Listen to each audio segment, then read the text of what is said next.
Etsy is your thing, and Etsy is what we're here to talk about today, including your incredible Ultimate Etsy course. Tell us a bit about you and how that all came to be. Yes, yes. So I honestly didn't even shop on Etsy before I started selling on Etsy.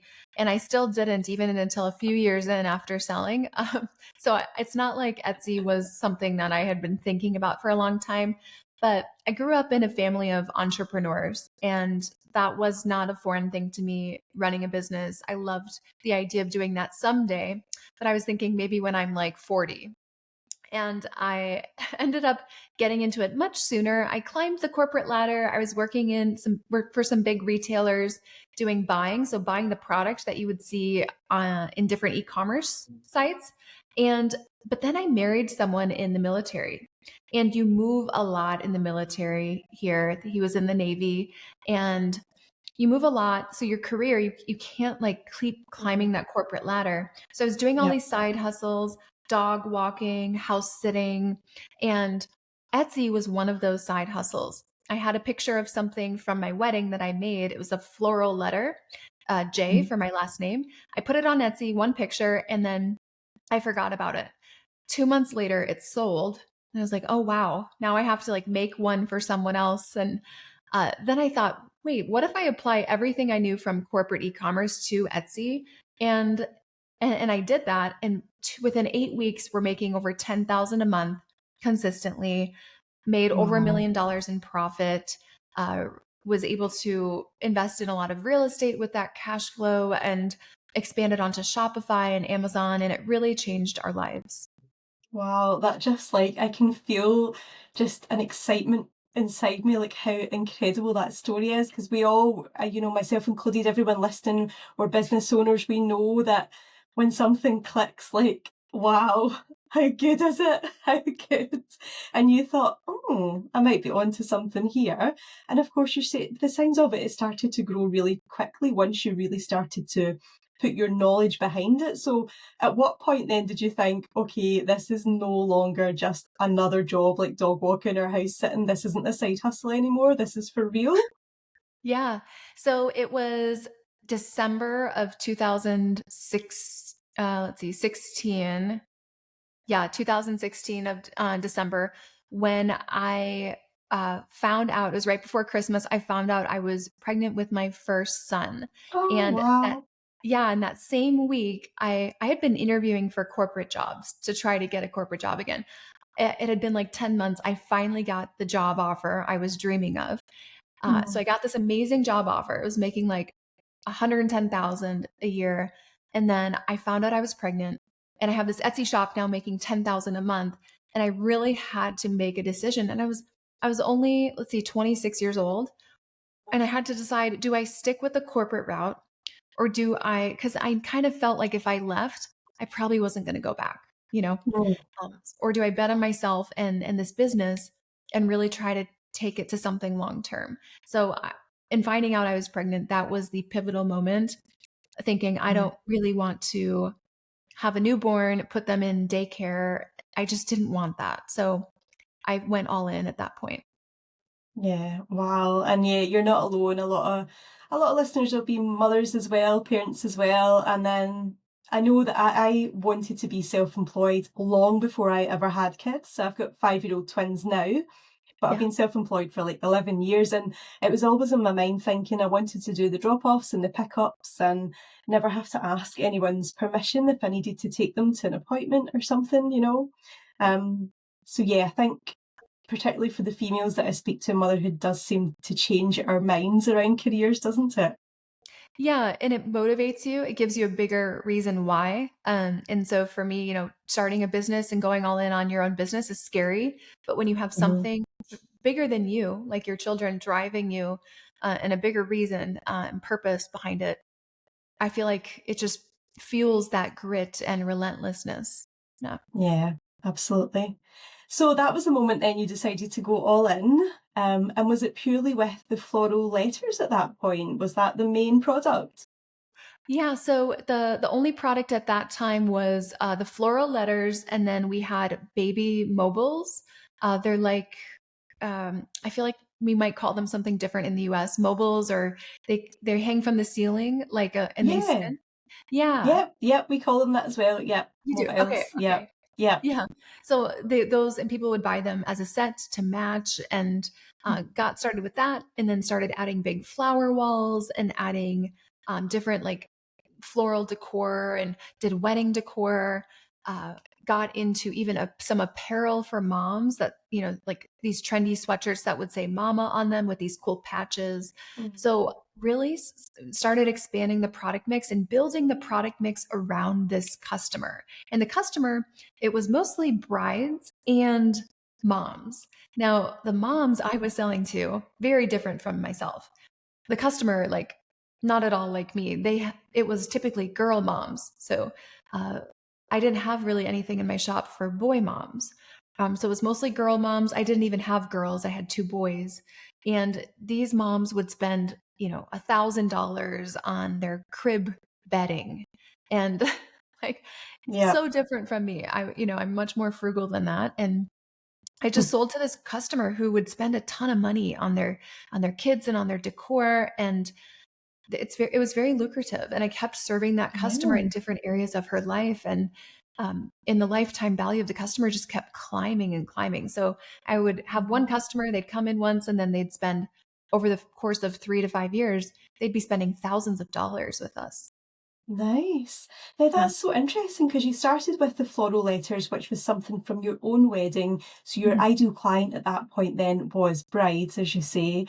Yeah. How did it evolve then to mums and girl mums in particular? And how did you then bring in like sweatshirts and things? Was it just ideas or Yeah. how did it come about? So, in 2016, something that was really big, at least here in the US, was the mommy vlogger kind of Mm, trend. And so I'm, pregnant. I'm watching all these YouTube videos of these moms, and a lot of them had girls, and they're decorating the nursery and they're putting together their baby shower list and they're doing, all the preparation. And, usually they start doing the mommy vlogging stuff after they get married. So I realized, hey, like I'm serving a customer for their wedding. That's a one-time thing. I hope, like usually, you know. Um, but how can I serve them after that? Like they had a great mm, experience with us. How can I keep serving them? And so I looked at what's next. Okay, they're wow, love doing a that. baby Mm. shower, a nursery, first birthday party. So I just looked at all the stages of her life, and a lot of our product ideas came from these mommy vlogger influencers. Wow, that is so clever. So ideal client is like such a hot topic for me. I love talking about it. I truly believe that knowing who, what you offer and who's likely to buy it is really at the heart of good business, small, large, medium, any size business. And it seems like more entrepreneurs, like I'm speaking to, like yourself, especially via the podcast, seem to have the same mindset. But that's the first time I've heard that your business actually grew on that ideal client journey. That's incredible. So not only did you want to meet this ideal client where they were at then, you wanted to continue on that journey with her. That is so smart. Yeah, and then, I even started offering items for grandparents, so gifts for grandma and gift for grandpa, because that same customer, Mhm. that mom who has the kids she's buying for, she's also buying for her parents. And then I even Mm, started adding in towards the last couple years teacher things, because now I served her at her wedding, her first birthday, second, third, fourth, fifth. Now the kids are going off to school and she's buying teacher gifts. And yeah. so it truly is following her life cycle. Yeah. Wow, that is so smart. Honestly, really so smart. I'm blown away with that. Fantastic. Like it's just great thinking.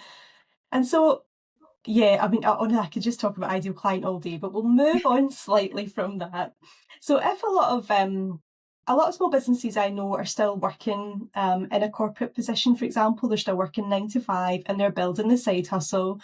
Um, yeah, and they desperately want to take it to a sort of business phase, and grow it so much that they can leave their job and do that full time. And lots of them certainly are selling on Etsy for sure. But what's the first sort of practical steps would you say to start moving beyond being just a hobby side hustle business to, going for real. Yeah. Yeah. I think, I mean, most people, because we've worked with 4,500 Etsy sellers who want to start their business, scale it to the point where they could leave their job. And I think Mhm. getting your business, your side hustle to the point where you have the option of quitting your 9 to 5 is the goal. Sometimes Mhm. you decide, oh, I'm just going to do both and make twice as much money. Perfect. That's a good choice too. But if you knowing that you can quit your job and quit what you're doing at any point is such freedom. And so Mhm. we love helping people build their Etsy shop to that point where they know they could quit their other Mhm. job if they wanted to, or if maybe a family member got sick, or, they wanted to slow down, have kids and still have the income. Life happens and they can adapt, and they can still not sacrifice their dreams and financial future. So Mhm. that is typically the goal of people we work with. However, if you want to get to that point, yes, it's great to start with Etsy as a part-time hobby, an hour a day, maybe, but consistency still matters. And so I find it's not even the amount of time, it's how consistent you are. If you Mhm. can do an hour a day for a year, you will win. You will absolutely win with Mhm. this. If you do an Mhm. hour a day, like 2 weeks a month, and then like you take months off, it's just not going to develop it into anything. Mhm. Momentum, I find, is everything. And momentum can only build with consistency, because once consistency stops, the momentum stops. So you're starting Mhm. over. So I think if anyone is really looking to start Etsy or grow their Etsy shop to the point where it could be full time, just stay consistent with the little time that you have. It does all Mhm. add up. Every 10 minutes adds up. And get a little guidance if you're not seeing results, because I've heard some advice that's not really accurate about Etsy, where it takes Mhm. 6 to 12 months to see any results. It really Mhm. shouldn't. Something is very Mhm. wrong if it is. Yeah. So really be looking for results within your first 60 days. That sounds better than six to Yeah. 12 months. Oh, I yeah. think that would be a bit disheartening, wouldn't it? Sitting waiting for something to happen for half the year. I know. Don't be so patient. And it's Yeah. okay to not be patient. Stay Yeah. consistent. Yeah. Yeah. Yeah, and consistency across so many things in business is key, really, isn't it? We spoke about that, really being clear on what you're offering and who you're offering it for, and then just keep showing up. Like, I support small business owners to grow their business on social media, to get seen and get sales from social media, and so much of it is just be consistent, not to the point where you're burning out. Obviously, don't confuse consistency with constantly. Find Yeah. something that works for you that you can keep up, but showing up is just so much of it, isn't it? Totally, totally. And I mean, like we're here on a podcast. If you even think about all the people who've started a podcast or a blog or something, and they did it for like 3 weeks or like Mhm. 3 months, and then you see, oh, no episodes since 2021. Yeah. Like, Yeah, yeah. And it's a yeah, shame because some of those episodes were good and you're looking for them and they've just disappeared. right. And I think this is probably a lot to do with the world we live in now with instant gratification. We're looking for instant results. And like you say, we don't have to be patient. It's okay to want quick results.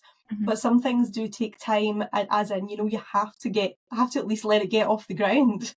Yes, yeah, put in the reps. Definitely put in the reps. Yeah. And that is a way to win in anything. If you don't quit, you can't fail. Yeah. Oh, I love that. Yeah, if you don't quit, yeah, absolutely. Don't quit, you can't fail. Absolutely. And when I've heard you speak before, Dylan, you mentioned a lot about systems, behind the scenes systems, that sort of repeatable systems, that kind of thing. So, what were the sort of systems that you put in place that you would say have made the biggest difference to your business? Yeah. So and just for context, we went from making over $1 million in profit on Etsy, to then I started outsourcing the entire production to Mhm. to someone who was a military spouse, and that freed up a lot of time for me. And I'm not the type of person Mhm. to sit, I guess. So Mhm. I Mhm. that is when I started coaching on Etsy. Was in 2022, which I mean that this coaching business that we have, and then the software company that we started kind of stemming off of this, everything is built on systems because Mhm. the scale. the scale at what we've done with coaching is something that one person cannot do. And if you don't have Mhm, systems, it would never have gotten to this point. So we mhm, started by myself. Now I didn't have the right systems in place. We were able to get to, it was like 500,000 a month, just 5 months into mhm, that. And that is when I started realizing I haven't created scalable systems here. We couldn't mhm, double the number of clients that we help without breaking everything. So mhm, what we kind of part of systems is the people, I believe, and who you bring in and having the right people in the right seats. So it's hiring, department leaders and executive assistants and mhm, virtual assistants and people to kind of plug in. So having the right people in the right seats, creating SOPs. I'm a huge fan of a RACI chart. So who's responsible for something, who's accountable for it, who's mhm, consulted and who's informed on every different area of the business. So we live by that. Um, and and yeah, I mean, it's suddenly it went from one person to this like 49-person company, and that's only possible to do that profitably with systems. mhm. Yeah, yeah, absolutely. So yeah, so you went from just you doing this at home at the beginning with the letters, and it's built and built and built to now where you say you've outsourced the entire production. So you're not involved in the making or anything to do with the Etsy store anymore. You're now coaching other business owners to grow on Etsy. Yeah, so I actually completely stepped out of production, and was just, this person would come to my house regularly. And then since she's military, she moved, and we actually were moving within a few months. So what we ended up doing was selling that brand to Hmm. one of our students. So the brand still continued on. All those products are still on Etsy, just run by one of my clients. So that was really cool to kind of see that continue Mm-hmm. on. And that's always an option. You always want to look at, it's 24 hours in a day. Where is your time best spent? And with Etsy, like I've worked with people who've built brands up, sold the brand. Now you can never sell your shop itself, but Mm-hmm. you can sell your brand and all of your Mm-hmm. products. Wow, fantastic. That's a really cool story that's one of your students that's continuing it on now. Yeah, and it's so cool because I see all of her. She has a Yeah. 1-year-old, and she's now like making all the stuff and doing the social media, and it's like parallel lives. Like Mm-hmm. it's a flashback. Yeah, it's cool. Yeah. And do you miss the hands-on stuff at all? Oh, Making things? part of me does, but I worked such long hours every day standing at Mhm. this work table that I ended up getting vascular disease in my legs, and I've had two Oh, surgeries to fix this. So unfortunately, I loved making stuff, but physically it took a mhm. big toll. Yeah. Yeah.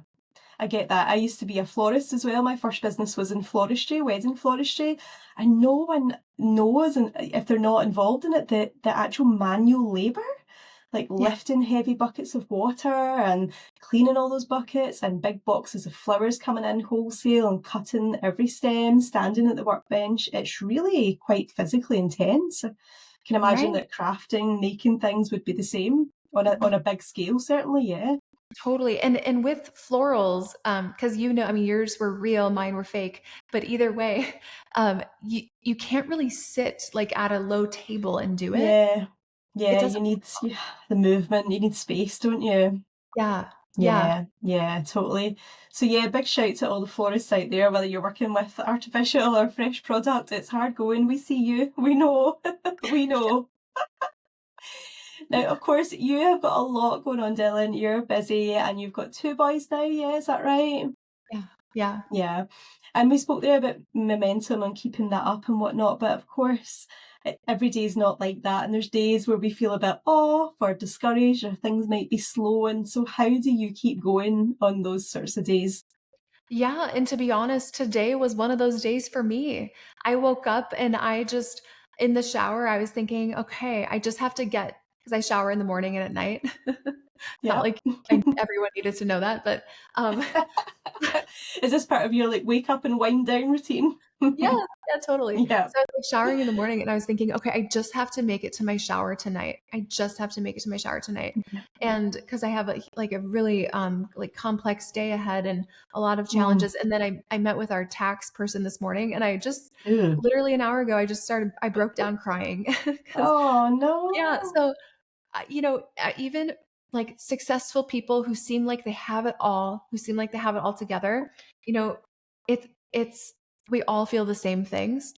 And it's Mm. just a matter of choosing to take the next step forward and to not Yeah. give up when and just letting those emotions dictate your day and your future. Yeah. Oh gosh, that it feels so relatable because I'm having a day like that as well. I don't know if there's something in the air, but my son has disabilities and medical complexities and whatnot, and we've had quite a few intense meetings with education and health professionals recently.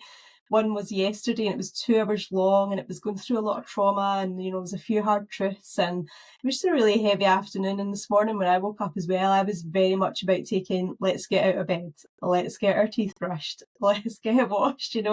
So that's so funny you say that because I have absolutely had a deal at that too. Yeah. Um, and so And yet it really is sometimes just about the next step, isn't it? completely. And some people, they feel that way when they wake up and they say, "This day is a wash. I'm done. I'm going to cancel whatever I had." But Mhm.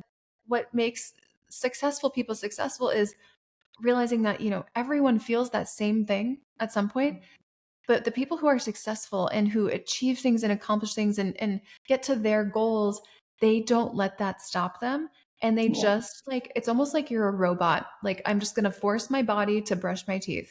I'm going to walk to get breakfast. I'm going to go sit down. And it's kind of like you are in control of that action Mhm. versus letting your emotions control that action. Yeah. Yeah, Yeah, absolutely. And at the same time, it's okay to take a day if you need a day and you can take a day. But on the days like today, you've got a busy day. I had a busy day ahead as well. My kids are actually off school on holiday this week. So today, my husband had taken the day off to take them out because he knew I needed a day to catch up with work.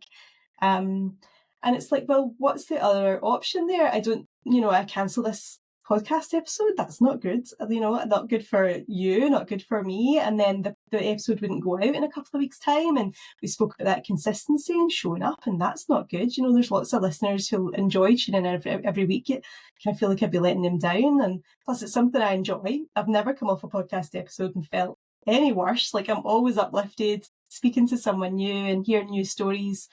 So I think also when you have a job you enjoy, which I yeah. would hope most small business owners do, like if you decide to do something for yourself, please at least enjoy it because it does make it easier on those tough days, doesn't it?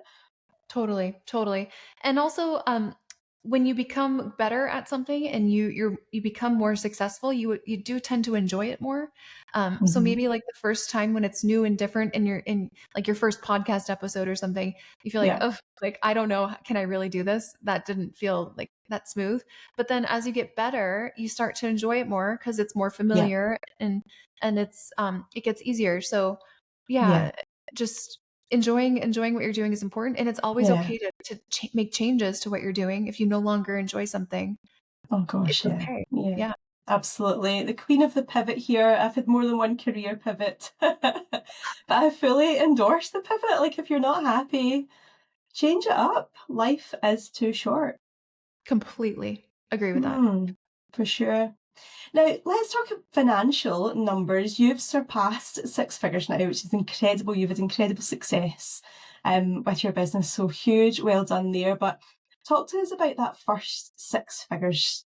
I've Yeah. heard other entrepreneurs talk about that and thinking, it wasn't what they thought it would be hitting that number. Like, is it as glamorous as it looks and feels online, or how did it feel to hit your first six figures? Yeah. So when I turned down that job offer, it was $110,000. And I told myself, okay, now my goal is to make $110,000 with Etsy in a year. And so that was it gave me a metric like to work towards. So I had a clear number to go towards. And I mean, it was actually 141,000 in the first year. Nice. So it wasn't, and I remember hitting the first 100,000. It happened for me, that happened pretty quickly to where I didn't even have time to celebrate it. But I Mhm. will say, and I think this is really important for people who are chasing a number, hitting a number is not going to make you happier. And because then what? And I will tell you, like, the simplicity of my life when we were making like 100 to 300,000, I look back at those days with just this fondness for, wow, like that was really nice. And making more money, like we made over $10 million in Wow. 14 months with the coaching program. That's insane. And not, that doesn't happen. But I will tell you, that money didn't make me any happier at all. Mm. Money is not going to make you happier. I think the idea of building something and accomplishing something is what where the happiness can come from, and what Mhm. bigger goal that's not financial that you're working Mhm. towards, because once you hit the number, like, I think people might be disappointed with how they've kind of idolized a number, because it really does Mhm. not make a difference. Yeah. Yeah, yep. Because it's something that's used quite a lot, on Instagram and whatnot, isn't it? This six figures and 10, 20K months and whatever. But yeah, like you say, you have to really know for yourself what you're in it for. What is your motivator? For a lot of small business owners, it's the freedom of their time, isn't it? Don't get Right. me wrong, they want to be paid and properly compensated for what they do, of course. But for Yeah. a lot of the time, people, time is more an important currency than actual money. So I guess just being clear and not chasing the figures for the sake of chasing it, or because you've become distracted by someone else who said that you should do that. If that's important to you, then go for it. But if Yeah. not, then you might feel it's not quite the destination you thought it would be. Yes, exactly. So if you're choosing a destination and an end goal, make sure there's something more than financial with that, Mhm. because otherwise it will be disappointing, I think. Yeah. Yeah. Yeah. Yeah. Yeah. No, good to hear. Good to hear from someone who's been there and surpassed that now. And of course the work that goes into that as well. Those figures don't happen without doing the work, do they?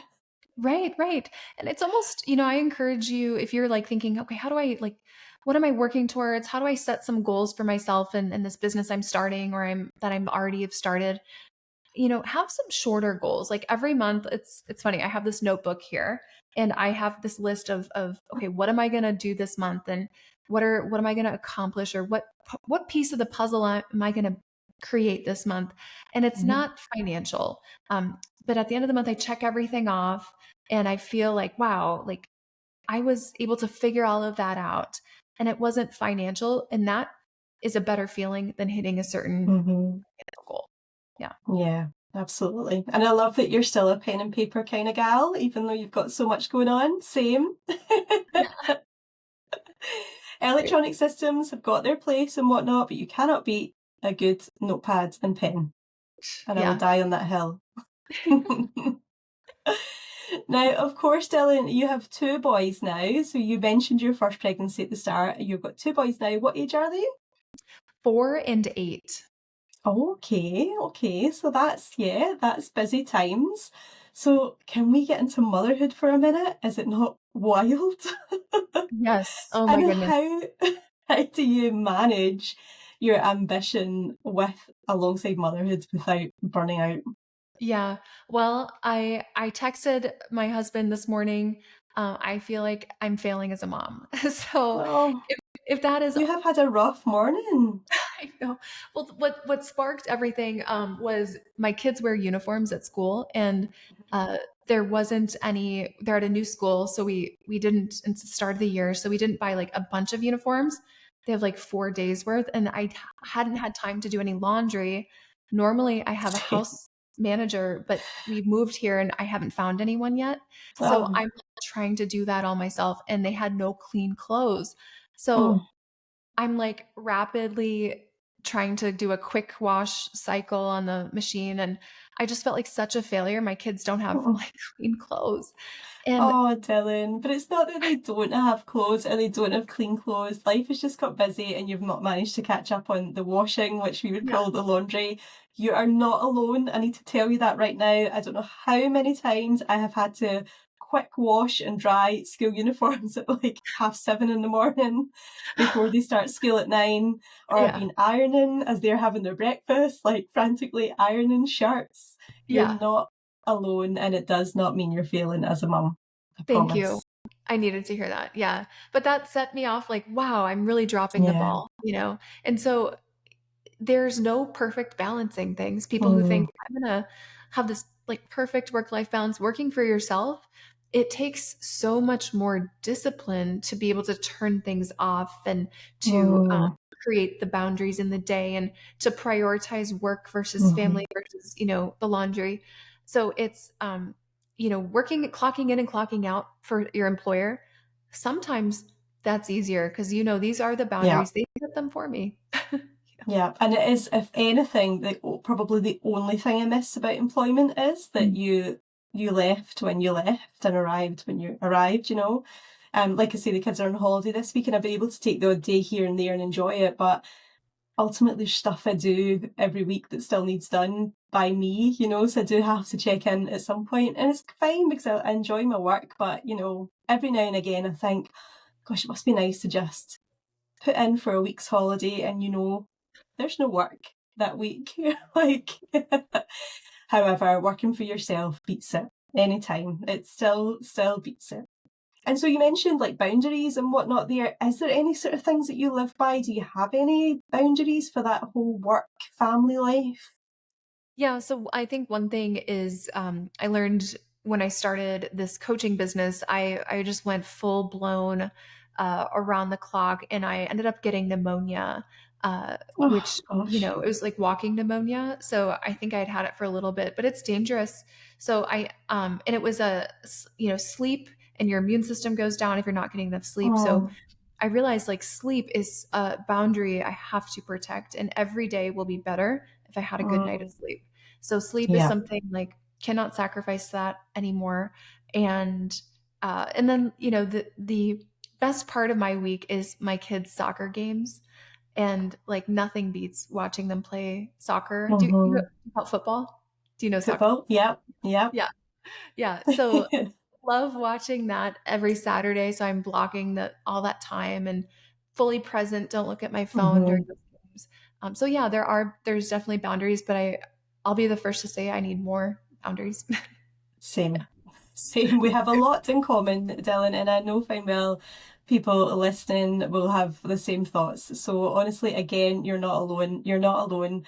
I'd love to say, you know, that at 4 o'clock, that's it. My phone goes in a drawer and it's family dinner time and whatnot. It's not. It's not. It's hard. You enjoy your job, and when you become self-employed, it becomes an extension of you. And of Right. course, your family are, of course, they are also. But yeah, I think boundaries and that juggle is something that most female, particularly small business owners, entrepreneurs, struggle with for Totally. sure. Yeah. Yeah, yeah. Wow. And so now, of course, you've got the Ultimate Etsy course, which is helping other small business owners grow beyond what they probably would think imaginable on Etsy. Yeah. So if anyone's listening out there who's just getting started on Etsy, what would you tell them? Yeah, I mean, definitely don't go in totally blind. Learn a little bit before you do it, because when you start a new shop, Etsy gives you this great boost in traffic in the beginning. So you want to start your shop with good listings, good quality listings, the right strategies with SEO and pricing. Mm-hmm. So I have a YouTube channel. I have thousands of videos on there that are totally free. You can always check those out. I also would Mm-hmm. love to give your audience a checklist of 16 things that they should be like steps that they should be taking with Etsy. Awesome. Yeah, so we can give them that. Mm-hmm. And then just stay consistent, learn a little bit before you jump in so you're not totally blind, and you'll be much better set up for success. Mm, yeah, absolutely. And it's funny how you mentioned Etsy and YouTube there, Etsy giving you a boost when you first start up, because I'm just sort of starting out on YouTube and putting the podcast on YouTube. And I noticed at the start got such a boost. So I wonder if YouTube's kind of similar, and people were finding me really easily. And then it's got a bit trickier after the as the months have rolled on. Yeah. So yeah, sometimes these platforms give you a bit of a false sense of security when you're first there, aren't they? Don't they? And maybe, maybe they do that to get you excited and a little hooked, Yeah, like, okay, yeah, it's working. Yeah. yeah. And it works because we keep going. Yeah. Yeah. That's great. And I guess thinking about yourself when you started out then, I Mhm. mean, it wasn't on your mind to start this business with the letter. You just popped it on there to see what would happen amongst the other side hustles and odd jobs that you had going on. So if you could go back now to that point where that first one sold, is there anything you would do differently? Um, I would say I probably would have gone, it's hard to say because the way everything worked, I see how things come full circle. So probably not. I think it's probably just having a little bit more confidence in knowing that, hey, this is not just a short-term thing. I think sometimes when you experience a little success, you expect that to end soon. And sometimes you don't have the confidence that you can continue to build it. And it's almost like, oh, did I get lucky that now I have some sales? And you don't trust yourself that you can keep it going. So I think if anything, it would have, because I kept dog walking and house sitting, and I was like picking up dog poo in people's backyards and stuff. I was doing that until we had probably made like close to $100,000 because I didn't trust that the platform would sustain in the way it did. So more trust, I think, would have been the thing I'd change. Yeah. Mm-hmm. Yep, yep. That's an easy one in hindsight, isn't it? When you're looking back and now you know the journey you've been on. But it's something I spoke about in another episode actually, where I was talking about when I made that change from full-time employed to self-employed, and saying how when I was a wedding florist and I would drop off the bouquets and whatnot, and sometimes the bride would like tear up. She was so happy, or she would gasp with delight. It was a really nice experience. But I would go away and worry myself sick for the next like 24 hours that she hated the flowers, or that the arrangements I'd done for dinner like fell apart, and just tortured myself, thinking, just watching the phone, this review is going to come in, this bad review, or a message from the mother or something. And it never happens.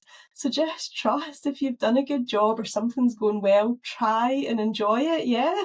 Try and enjoy it. Totally. Yeah, and Yeah. over time, that confidence and everything and peace will develop. Mm-hmm. But yeah, don't worry yourself sick and stress yourself out when things seem to be going well. Like trust that they really are going well. Yeah, enjoy Yeah. it. Yeah. Absolutely. Absolutely. And so what's next for you with the Ultimate Etsy course? Is there anything exciting coming up or anything you want to tell us about? We're all ears to learn from you. Yeah, yeah. So we have some awesome free trainings that I'm also doing every week, master classes for the next few weeks. I don't know when this will be posted, but we do them at least twice per month. So, Okay. even, and this is before even joining our course. So, we, on that training, we take you through a deep dive into some really clear tactics. So, keep an eye out. We always have it on the top of our website when the next master class is. So we have those. And then I have a software company called Etsio that optimizes your listings for you, and it uses AI. So it's like you plug your shop in, you connect it, and it like with one click, you can optimize your shop. So that will help you if you are really struggling with Etsy right now. And it's etseo.com if you need help with that. Wow. Yeah. Cool. Okay, I'll get all those links and pop them in the show notes for everyone so that they can easily find them, because that sounds really helpful. Clever name as well, Etsio. I like that. You. Yeah, luckily we got the trademark, and I was like, not telling anyone until we got that trademark approved. Yeah, Yeah. it's up there. Business names are up there with baby names, aren't they? You don't tell anyone Yeah, for sure. in case someone steals it. Wow, and so of course, is your website the best place to connect with you then, Dylan? If anyone wants to get in touch, find out more about your work, where do you hang out most? Yeah, yeah. DylanJahraus.com is great. We have a great contact form too if you want to go back and forth and email a little bit. Or Instagram at Dylan Hmm. Jahraus. I'm very active there. DM us. I'm also on my stories. You can see the crazy behind the scenes of this raw life that we're Yeah. living here. Yeah. Absolutely. I love Instagram as well. For all, I'm on most of the social media platforms because that's what I help other business owners with. Instagram has got a special place in my heart. It's the first platform I really started to grow my wedding floristry business on. And like you, it's sort of evolved into mentorship, mentoring other small business owners. And there's just such an awesome community, I think, on Instagram in Yeah. particular. Yeah. So I like it there too. So, anything else you think we've not covered today that you'd like anyone to know or like to share with us? No, I just hope that if you're listening to this conversation, you just realize like you're not alone, and even the people you see who seem successful feel the same things you feel, and there's nothing really different between you and them, and just keep going, stay consistent, and um, it'll all be okay. Yeah. Yeah, absolutely. That is wonderful words to end on, Dylan. Thank you so much for joining us today. It's been a real pleasure just hearing about your such humble beginnings with this letter. And do you still have the letter? Oh yes, I do. It's in the closet. Yeah, I would think so. To where you are now, supporting other business owners to get that sort of same success on Etsy, which is a fantastic platform. I think we've probably all used it now, haven't we? It's like the small business sort of Amazon version, isn't it? This big Yeah. marketplace. You can find Yes. so many awesome things on it. So thank you so much and take care. Thanks, Amanda.